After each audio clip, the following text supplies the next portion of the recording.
Welcome to WagerTalk TV. I am Kelly Stewart with Marco D'Angelo at Marco in Vegas on Twitter and Bobby Liggs at Bobby the Bookie on Twitter. Make sure you guys are giving both of them a follow. One for strip clubs, one for food.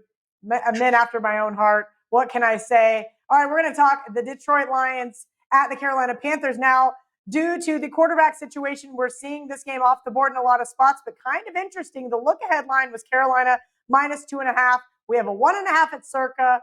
We have a 3 at Westgate and 3 flat offshore. So no total as of the time. Sorry, I take that back. Circa has 47.5.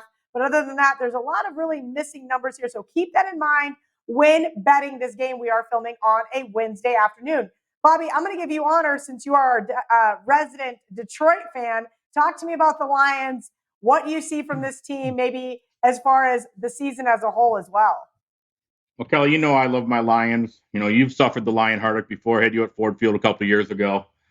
It's not easy rooting for them, but it's what we do here in Detroit. Lions need this game.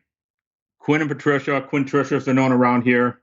You know, they're fighting for their jobs. They're given the mandate, make the playoffs. They're 4-5. They've looked okay at times. They've looked pretty bad at times. You know, and their defense has looked pretty bad most of the time. But Stafford didn't practice today, but he's supposed to play. I believe Bridgewater's I read's playing today too. Kenny Galladay was at practice today for the Lions. That's a big deal. They're 3-2 when he plays. You know, he's a big target for Stafford. You know, and they need him. As I said, the Lions need this game. They're going to be pretenders. You know, think they're going to make the playoffs. This is a must-win for them. And honestly, in this situation in his career, Stafford's been pretty good as a road dog of 3 points or less. Been in the situation 11 times, covered 8 of them, won 6 of them. So those are pretty good numbers there. And away dogs this year in the NFL, less than a touchdown, 63%, less than a field goal, 68%. Home team here, Lions plus the points. You know, get to 5-5. Still pretend to make the playoffs, but I like them this weekend. They get the job done. All right, Marco, you know what's been my bread and butter out of the last few weeks, and hopefully we keep it rolling, and that is the teasers. If I can get the Lions plus 1.5 up through that key number of 7, I think that's where I'm going to be going in this game.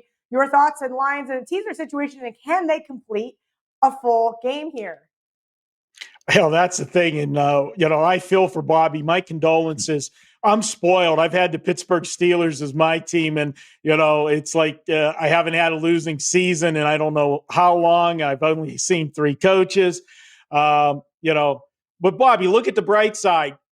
I've only had 3 coaches. I think that's only 2 more than you have playoff wins. I was at the game, though. I was at it.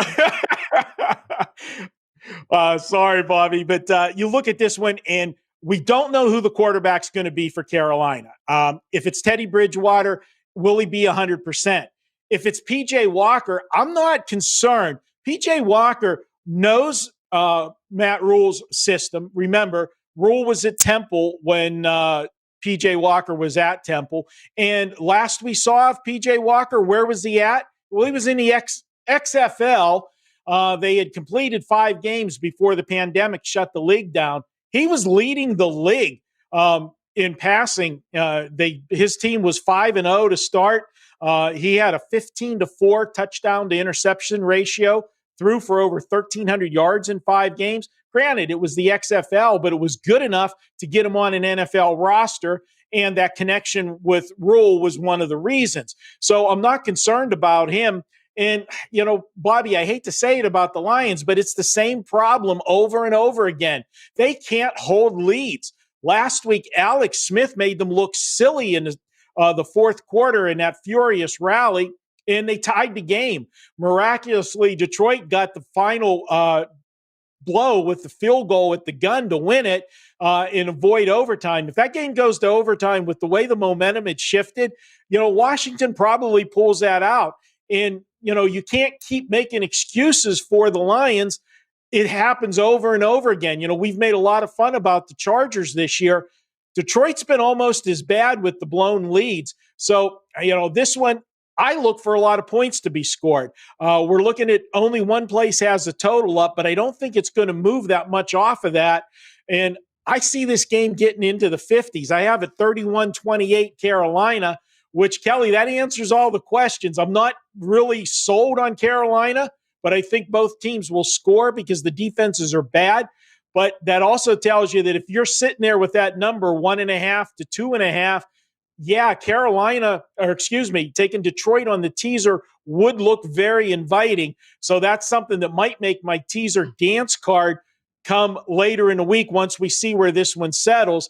At 3, teasing to 9, you're getting through the key numbers, but you're paying a premium to do it, and you're gaining a dead number 9. So it's not, advantageous or plus EV to tease the +3, +3.5.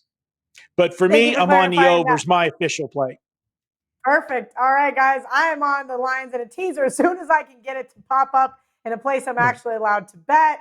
Thank you to Bobby. Thank you to Marco. And again, guys, $1.99 through the rest of November. You get every college football play, every NFL play through the end of the month from your favorite capper at either WagerTalk or SportsMemo.com.